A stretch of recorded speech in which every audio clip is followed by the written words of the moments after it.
Hey friends, welcome again. Today we will discuss about mixed combination of cells. हमने पहले की video में parallel combination और series combination पढ़ लिया है, उसके केस भी स्टडी कर लिया है कि कब हमें मुनाफा ज़्यादा होगा और कब कम होगा, उसे कब यूज़ करना ज़्यादा बेनिफिशियल होगा।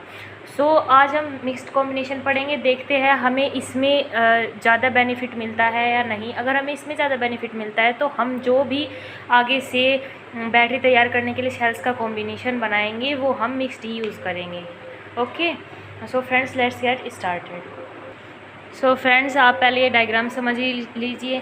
सपोज कीजिए मैंने कुछ सेल का कॉम्बिनेशन इस तरीके से बनाया है कि कुछ सेल्स तो n सेल्स तो मैंने सीरीज़ में लगाई है ऐसे ऐसे करके, और फिर इन सब सीरीज़ में जो मैंने n सेल लगाई है उन सबको मैंने m बार कहाँ जोड़ा है, पैरेलल कॉम्बिनेशन में जोड़ा है। इसके साथ एक एक्सटर्नल रेजिस्टेंस है और इसके साथ ये m है और ये एक्सटर्नल रेजिस्टेंस है, और करंट इस तरीके से आएगा, इस तरीके से चला जाएगा हाई करंट, ठीक है ना।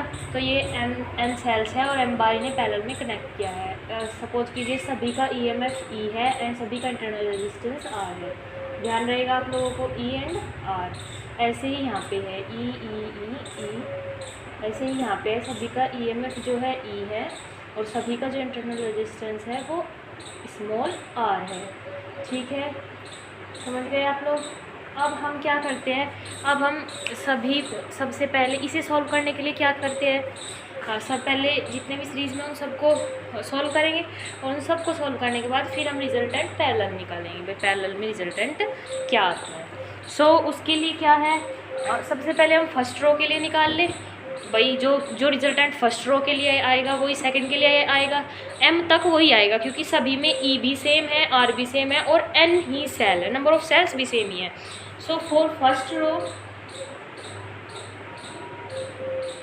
नेट EMF क्या हो जाएगा, क्या था, E1 plus E2 plus E3 plus dot dot EN।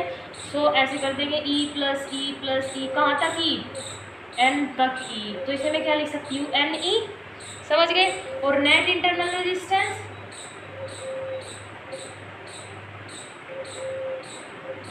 वो भी तो सेम होगा, R plus dot dot RN तक क्या हो जाएगा, N R। समझ गए आप लोग। नेट जो है EMF वो क्या आ गया, NE, एंड नेट जो रेजिस्टेंस है वो कितना आ गया, NR। और अगर मैं कहूँ कि ये तो आ गया आप लोगों के समझ में, भाई सीरीज़ कॉम्बिनेशन ऐसे सॉल्व कर लिया। तो फिलहाल अब इसे सॉल्व करने के बाद मेरे पास फिलहाल कैसे आया, मेरे पास फिलहाल कुछ इस तरीके का कॉम्बिनेशन आया।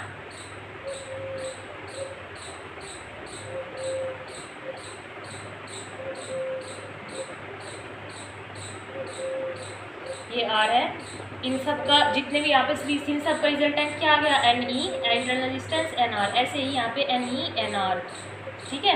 बस यहाँ पे M सेल्स रह गई और यहाँ पे भी NE एंड NR। अब मुझे क्या सोल्व करना है, अब मुझे ये पैरेलल में सोल्व करनी है, जितने भी है NE सेल्स पैरेलल है, M सेल्स पैरेलल में कनेक्ट है जिनका EMF सभी का NE है एंड इंटरनल रेजिस्टेंस NR है। तो अब मुझे इसका net EMF and net resistance internal resistance निकालना है, ठीक है।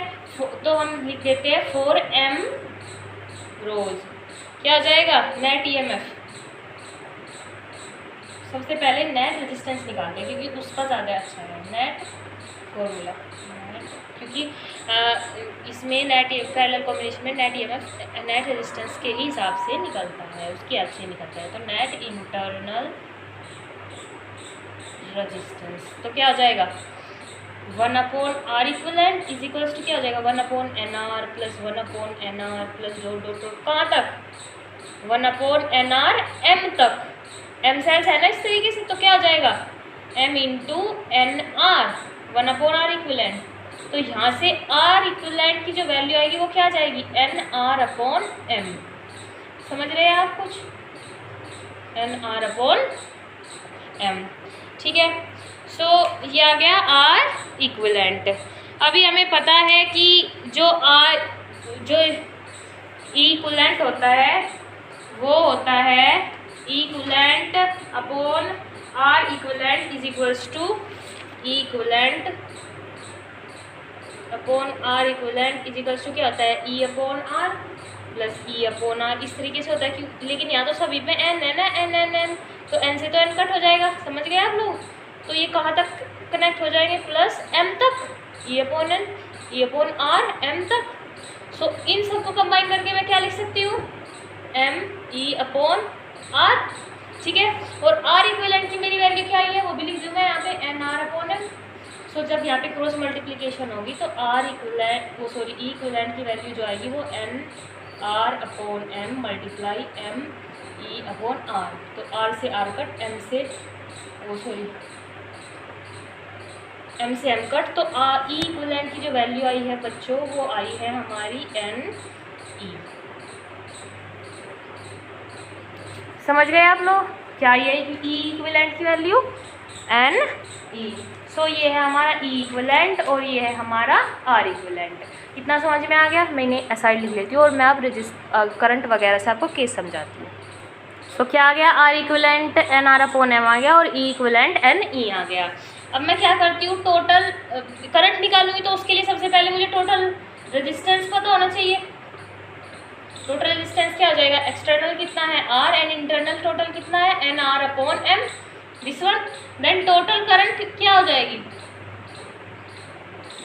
आई विल बी क्या जाएगी, एन ई, वही वोल्टेज अपॉन रेजिस्टेंस ही तो होता है, तो N E upon R plus N R upon M हो जाएगा। समझ गए आप लोग। तो यहाँ से एम एलसीएम लेंगे, एम की मल्टीप्लाई हो जाएगी और एम ऊपर चला जाएगा। Then I will be M N E upon M R plus N R. समझ गए, ये है हमारा नेट करंट। सो ये हमारा मिक्स्ड कॉम्बिनेशन ऑफ सेल्स है। आई होप आप लोगों को ये कॉम्बिनेशन अच्छी तरीके से समझ में आया होगा।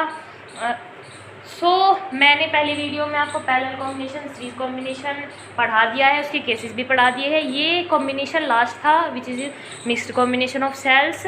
आप लोगों को आई होप ये वीडियो बहुत पसंद आई होगी, ये टॉपिक्स भी बहुत अच्छे लगे होंगे और बहुत अच्छी तरीके से क्लियर हो गए होंगे। अगर फिर भी आप लोगों को कोई डाउट है तो आप वो पहले वाली वीडियो और ये वीडियो आप दोबारा से देख सकते हैं।